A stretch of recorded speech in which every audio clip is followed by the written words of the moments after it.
ఓం నమో వెంకటేశాయ. ఇప్పుడు శ్రీమద్ భగవద్గీత 18వ అధ్యాయము మోక్ష సన్యాస యోగంలో 76వ శ్లోకం నేర్చుకునే ప్రయత్నం చేద్దాం. రాజన్ సంస్మృత్య సంస్మృత్య రాజన్ సంస్మృత్య సంస్మృత్య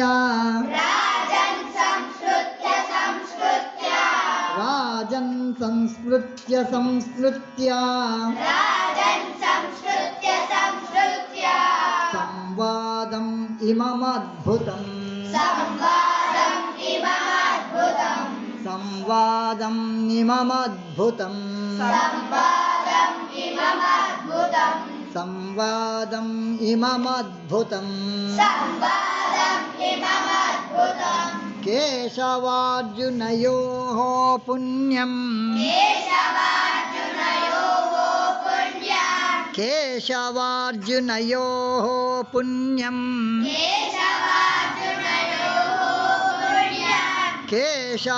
కేశవార్జునయోః పుణ్యం వృష్యామి చ ముహుర్ముహుః వృష్యామి చ ముహుర్ముహుః వృష్యామి చ ముహుర్ముహుః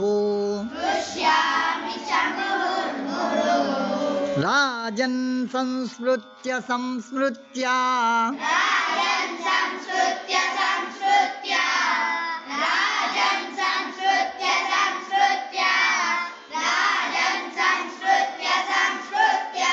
సంవాదం ఇమమద్భుతం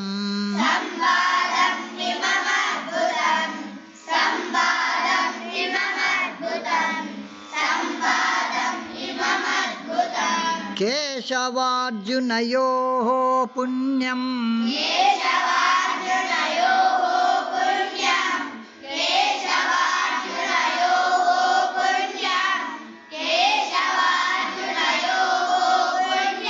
వృష్యామి చ ముహుర్ముహుః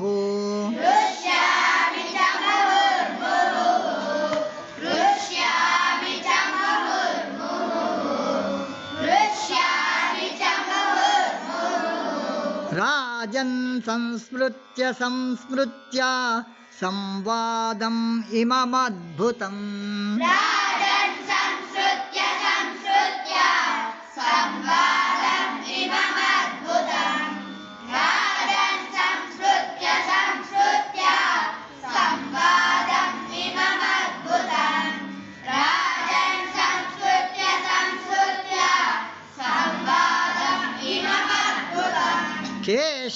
కేశవార్జునయోః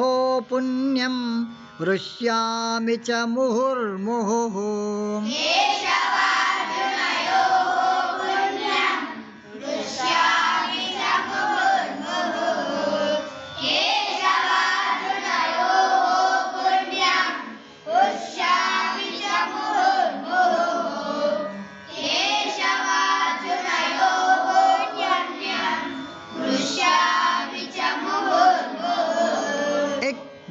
एक दो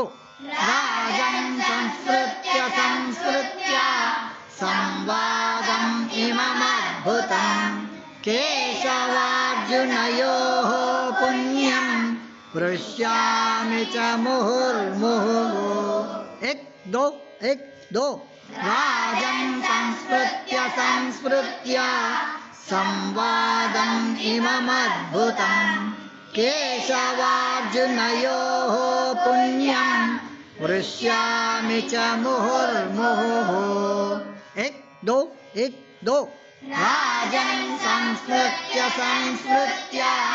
संवादम् इममद्भुतं केशवार्जुनयोः पुण्यं वृष्यामि च मुहुर्मुहुः